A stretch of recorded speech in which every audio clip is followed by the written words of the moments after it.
अस्सलामुअलैकुम दोस्तों सुजुकी की कार्स पर आपने VXR या VXI जैसे वर्ड्स तो जरूर देखे होंगे, लेकिन दोस्तों क्या आप जानते कि इन वर्ड्स का मतलब क्या होता है। और दोस्तों क्या आप जानते कि हमारी इस दुनिया में एक ऐसी जगह भी मौजूद है जिसको द वे ऑफ द हिल कहा जाता है। वीडियो एंड तक लाजमी देखिएगा क्योंकि आज की वीडियो आपको बहुत ज्यादा नॉलेज देने वाली है।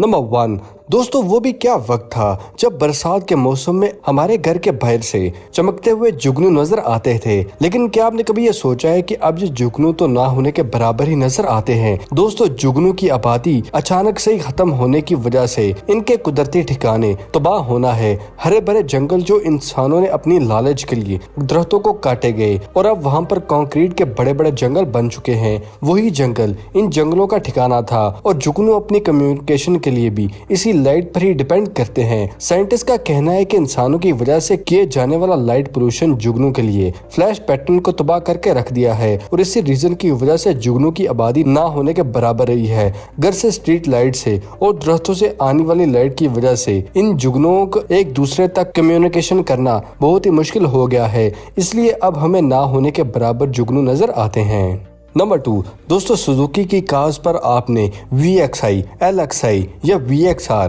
या VDI जैसे वर्ड्स तो जरूर देखे होंगे, लेकिन क्या आप जानते कि इन वर्ड्स का मतलब क्या होता है? अगर नहीं जानते तो मैं हाजिर हूँ ना आपको बताने के लिए। दोस्तों इन वर्ड्स के दो हिस्से होते हैं जिनमें फर्स्ट वर्ड LVZ इनका वेरिएंट शो करता है। L का मतलब लो मॉडल, V का मतलब वैल्यू एडेड मॉडल और Z का मतलब टॉप मॉडल होता है। और इन्हीं वर्ड्स के थ्रू आप बहुत ही आसानी से सुजुकी कंपनी के कार का मॉडल बता सकते हैं।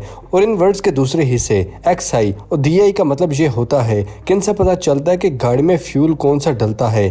XI का मतलब पेट्रोल है और DI का मतलब डीजल है और CNG के लिए भी XI का इस्तेमाल किया जाता है। बहुत से मॉडल्स पर आपको VDI प्लस भी लिखा देखा होगा आपने। इसका मतलब ये होता है कि कार में VDI से भी ज्यादा फीचर्स मौजूद हैं, लेकिन ZI मॉडल से कम फीचर्स मौजूद हैं। नंबर 3 दोस्तों, क्या आप जानते कि तुर्कमेनिस्तान के एक विलेज में 230 फीट गहरी खाई है जिसको यहाँ के लोगों ने जहन्नम का रास्ता यानी कि द वे ऑफ हेल का नाम दिया है। दोस्तों क्या आप जानते कि ऐसा क्यों हुआ है? तो दोस्तों आपको बताता चलूं कि इस गड्ढे में 40 साल से लगातार आग के शोले चमक रहे हैं और इस खाई के मौजूद अंदर आग को बहुत क्लियरली देखा जा सकता है। 1971 में इन्वायरमेंटल रिसर्चर्स इस डेजर्ट में ऑयल की रिसर्च करने आए थे, लेकिन खुदाई का प्रोसेस अभी मुकम्मल हुआ ही नहीं था कि ड्रिलिंग करते हुए यहाँ की जमीन में एक बहुत बड़ा गहरा सुराख हो गया था। पर इस खुदाई में किसी की जान तो नहीं गई थी, पर होल से बहुत ज्यादा मिकदार में मीथेन गैस निकलने लगी और बहुत से एरियाज को इस गैस की वजह से बहुत नुकसान भी हुआ था। मीथेन गैस को रोकने के लिए दो तरीके हैं, या तो इस होल को बंद कर दिया जाए या इस गैस को जला दिया जाए। तो साइंटिस्ट ने ये डिसीजन लिया कि हम गैस को जला देते हैं। उनको अंदाजा था कि कुछ दिनों में गैस जलकर खत्म हो जाएगी, लेकिन उनका ये अंदाजा गलत था क्योंकि गैस की मिकदार बहुत ही ज्यादा थी और ये गैस आज भी जल रही है और ये गैस कब खत्म होगी ये कोई नहीं जानता। पर इसी की वजह से इस मुल्क को सबसे ज्यादा पॉपुलर डेस्टिनेशन जरूर बना दिया है। नंबर 4 दोस्तों, हम जब भी कुछ खाते हैं तो एकदम खाने के टेबल पर अच्छे अच्छे खाने देखकर हमारे मुंह में पानी आ जाता है। दोस्तों क्या आप जानते हैं कि बगैर कुछ खाए मुंह में पानी क्यों आ जाता है? अगर नहीं जानते तो मैं आपको बताने के लिए हाजिर हुआ हूँ। एक्चुअली दोस्तों जब भी हम कोई चीज खाते हैं तो ह्यूमन ब्रेन को इस चीज की इंफॉर्मेशन मिल जाती है और ब्रेन रेड ग्लैंड को सिग्नल भेजता है और इसी की वजह से मुंह में पानी आने लगता है। और इसी तरह ह्यूमन ब्रेन में खाने की चीजों और मुंह में पानी का आना ये दोनों कनेक्ट कर जाते हैं। ह्यूमन साइकोलॉजी में इस चीज को कंडीशनिंग कहते हैं और इसलिए जब भी हम खाने की कोई भी चीज देखते हैं तो मुंह में पानी आता है। नंबर 5 दोस्तों, क्या आप जानते हैं कि super computer massive computer power high capacity machine होती हैं जो कम्प्लेक्स से कम्प्लेक्स कंप्यूटेशन कर सकते हैं और साइंटिस्ट को रिसर्च करने में भी मदद देते हैं। दोस्तों क्या आप जानते हैं कि दुनिया के टॉप कंप्यूटर किस मुल्क में और उनकी तादाद कितनी है? ये सुनकर आपको हैरानगी होगी कि 226 चीन मुल्क में ही सुपर कंप्यूटर्स मौजूद हैं और 113 कंप्यूटर USA के पास हैं, जिससे ये पता चलता है कि दुनिया में टोटल सुपर कंप्यूटर्स को ज्यादातर हिस्सा सिर्फ 2 ही मुल्कों के पास है। और आज के इस दौर में दुनिया का सबसे ज्यादा पावरफुल कंप्यूटर जापान में है जिसका नाम फगाकू है, जिसको 7.3 मिलियन कंप्यूटर कहते हैं। नंबर 6 दोस्तों, क्या आप जानते कि किस मुल्क में 2000 रुपए का एक ही नोट मौजूद है? अगर नहीं जानते तो मैं आपको बताता हूँ। तो दोस्तों, इंडोनेशिया वो मुल्क है जिसके पास 20,000 का एक नोट है। क्या आप इससे पहले इस फैक्ट के बारे में जानते थे? कमेंट सेक्शन में हमारे साथ जरूर शेयर कीजिएगा। नंबर 7 दोस्तों, ये लोहे की जंजीर समंदर के किनारों पर मौजूद होती है जो कि प्रोटेक्शन के लिए इस्तेमाल होती है।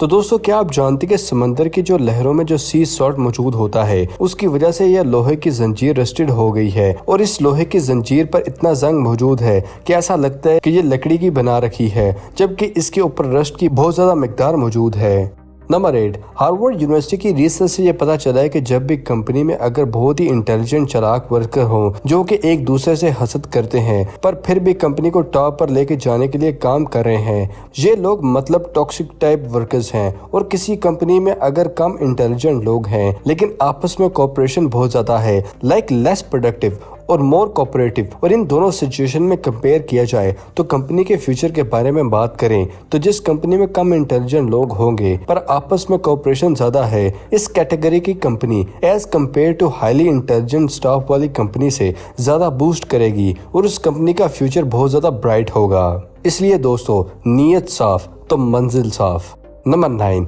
दोस्तों, तियाब स्वामी जो कि न्यू जर्सी के सिटीजन हैं, वो $5 का ऑरेंज जूस शॉप से खरीद कर जा रहे थे, मगर घर जाते हैं तो उसकी वाइफ कहती है कि ये बहुत ही एक्सपेंसिव जूस है। उसकी वाइफ ने कहा कि इसको रिटर्न कर दो।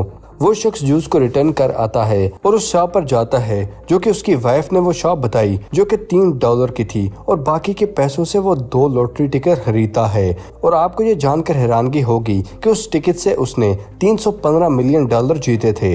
दैट्स अमेजिंग स्टोरी, जो कि तकरीबन 1900 करोड़ रुपए बनते हैं। इसको कहते हैं लक, और ये लक कम ही लोगों का होता है। क्या आप भी इतने खुशकिस्मत हैं? आपका भी कभी प्राइज बॉन्ड निकला है? हमारे साथ कमेंट सेक्शन में जरूर शेयर कीजिएगा।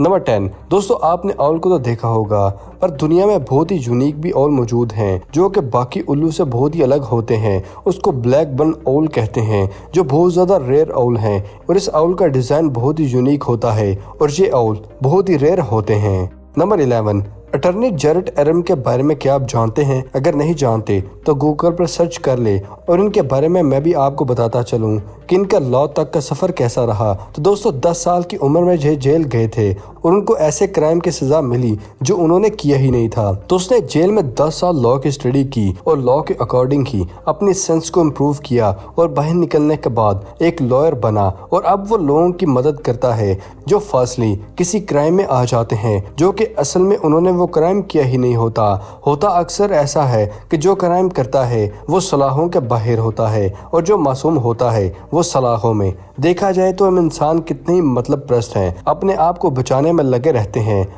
नंबर 12 डेलेन एंड्रयूज जो कि जॉर्जिया के टीचर जो कि ट्रैवल इंश्योरेंस पॉलिसी करती है, तकरीबन 30,000 की इंश्योरेंस करती थी। उस कंपनी ने 7 लाख दिए। हम किसी भी एप्लीकेशन को इंस्टॉल करते हैं अक्सर बगैर देखे ही हम टर्म्स एंड कंडीशन एग्री कर देते हैं। इसी तरह एक पेज की टर्म्स एंड कंडीशन थी जिसके पेज 7 पर लिखा हुआ था कि अगर आप यहाँ तक पहुँच गए थे कि अगर आपने यहाँ तक पढ़ा है तो कॉन्ग्रेचुलेशन, इस पेज से हमें ये वाला कोड ईमेल करें जो कि पेज पर मेंशन था तो आपको इनाम मिलेगा। तो उस लेडी ने ऐसा ही किया। अक्सर हम बैंक अकाउंट को ओपन करवाते हैं तो हम भी टर्म्स एंड कंडीशन नहीं पढ़ते, पर पढ़ना ज़रूरी है ताकि हमें पता होना चाहिए। ये ट्रिक बहुत ही कम कंपनीज करती हैं जो कि बहुत ज़्यादा अमीर होंगी और बाकी पढ़ने वाले की लक भी। नॉर्मली ऐसी कोई भी कंपनीज नहीं करती।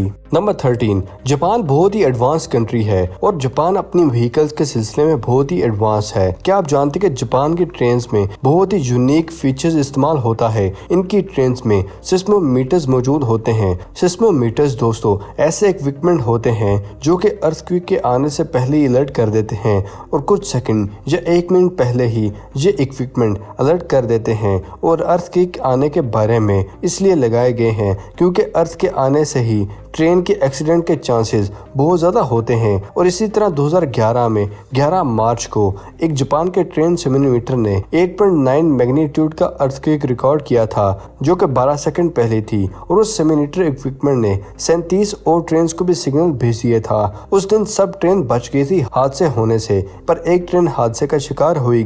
पर अगर सेमीमीटर अलर्ट ना देता तो बहुत ज़्यादा नुकसान होना था क्योंकि ट्रेन में सफ़र करते हुए अर्थक्वेक आ जाए तो इससे खतरनाक चीज़ और कोई नहीं होती।